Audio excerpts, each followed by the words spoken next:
Halo semua, perkenalkan kami dari kelompok 3. Di sini kami akan memaparkan materi mengenai siklus pendapatan. Next.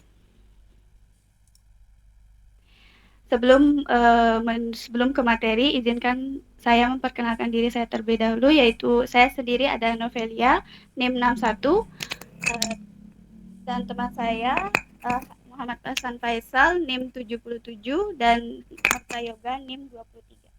Next.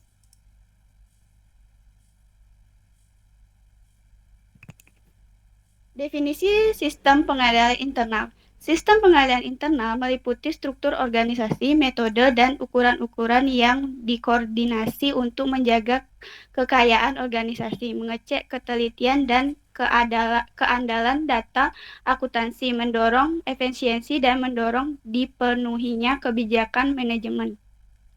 Tujuan sistem pengendalian internal yang pertama ada menjaga kekayaan organisasi, kedua mengecek ketelitian dan keadaan data akuntansi, ketiga mendorong efisiensi, keempat mendorong dipenuhinya kebijakan manajemen.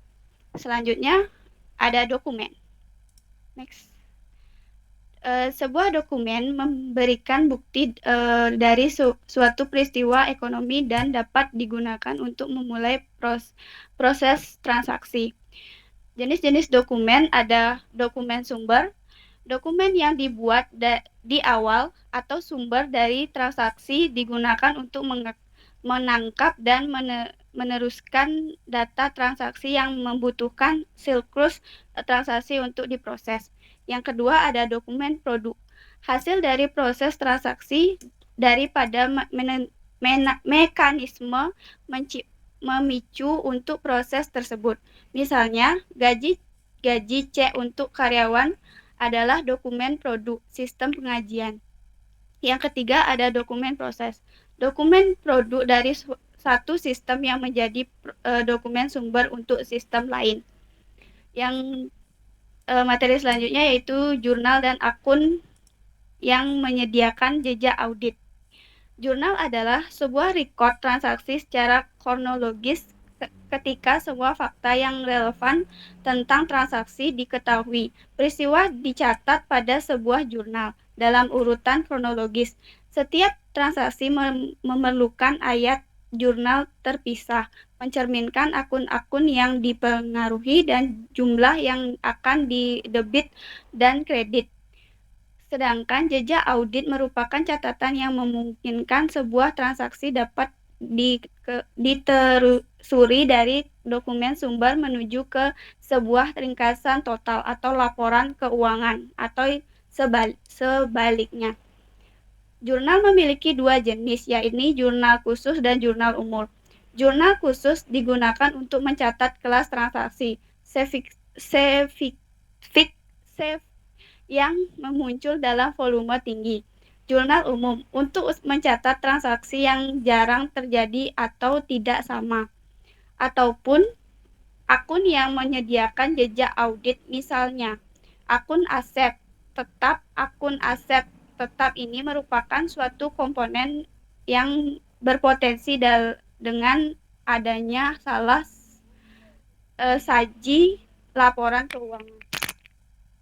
Untuk pemaparan selanjutnya akan dilanjutkan oleh Hasan Faisal. Terima kasih, saya akan melanjutkan tentang pemeliharaan catatan historis. Pemeliharaan catatan historis merupakan seluruh kegiatan yang dilakukan pada perusahaan terkait pemasukan dan pengeluaran yang terjadi untuk memudahkan pelacakan mengenai perkembangan perusahaan dari pencatatan yang dilakukan. Pemeliharaan catatan historis meliputi sebagai berikut. Yang pertama adalah jurnal penjualan. Catatan ini digunakan untuk mencatat transaksi penjualan baik secara tunai maupun kredit. Yang kedua adalah kartu piutang. Catatan ini merupakan buku pembantu yang berisi rincian mutasi piutang perusahaan kepada tiap-tiap debitnya. Yang ketiga adalah kartu persediaan. Catatan ini merupakan buku pembantu yang berisi rincian mutasi setiap jenis persediaan. Yang keempat adalah kartu gudang. Catatan ini diselenggarakan oleh fungsi guna untuk mencatat mutasi, dan persediaan fisik barang yang disimpan di gudang. Yang kelima adalah jurnal umum. Catatan ini digunakan untuk mencatat harga pokok-pokok yang dijual selama periode akuntansi tertentu. Next.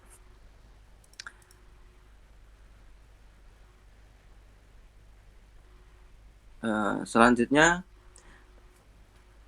mendukung pengambilan keputusan internal. Mendukung pengendalian keputusan internal yang baik terhadap kas memerlukan prosedur-prosedur yang memadai untuk melindungi penerimaan kas maupun pengeluaran kas. Dalam merencana prosedur tersebut, hendaknya memperhatikan 3 prinsip pengendalian. Yang pertama adalah terhadap pemisahan tugas secara tepat, sehingga petugas yang bertanggung jawab menangani transaksi kas dan menyimpan tidak merangkap sebagai petugas pencatat transaksi kas. Yang kedua adalah semua penerimaan kas hendaknya disetorkan ke bank secara harian. Yang ketiga adalah semua pengeluaran kas hendaknya dilakukan dengan menggunakan cek, kecuali untuk pengeluaran yang kecil jumlahnya. Dimungkinkan untuk menggunakan uang tunai, yaitu melalui kas kecil. Next. Selanjutnya adalah mempertahankan pelaporan keuangan. Mempertahankan pelaporan keuangan merupakan hal yang sangat penting. Akan tetapi laporan keuangan harus berdasarkan pada beberapa kriteria standar, baik skala besar maupun skala kecil, bersaing dalam memperebutkan modal dan kredit. Ada beberapa pendekatan yang dapat digunakan untuk mempertahankan pelaporan keuangan, antara lain yang pertama adalah pembukuan. Merupakan catatan lengkap penjualan, pembelian, pembayaran, dan penerimaan bisnis. Aspek penting dalam pembukuan adalah transparansi, kemanjuran, dan keakuratan pencatatan yang mutakhir. Yang kedua adalah pelaporan otomatis. Penggunaan pelaporan otomatis dapat menyimpan catatan ekstensif dan transaksi keuangan tentang aktivitas bisnis yang berbeda. Menggunakan aturan dan pedoman untuk pencatatan otomatis dapat berguna dalam mengamankan banyak data dengan konsumsi waktu yang lebih sedikit. Berikutnya akan dijelaskan oleh teman saya, yaitu Marta Yoga. Baik, untuk studi kasusnya kami mengambil studi kasus di PT Dapur Nusantara. Nah, di sini dalam proses pengecekan keuangan, pihak keuangan mengecek data yang ada pada dicetak dokumen koran. Nah, pada dokumen ini terisi list-list transaksi yang telah terjadi. Kemudian mereka juga mengecek data cash in yang dilaporkan dari pihak marketing.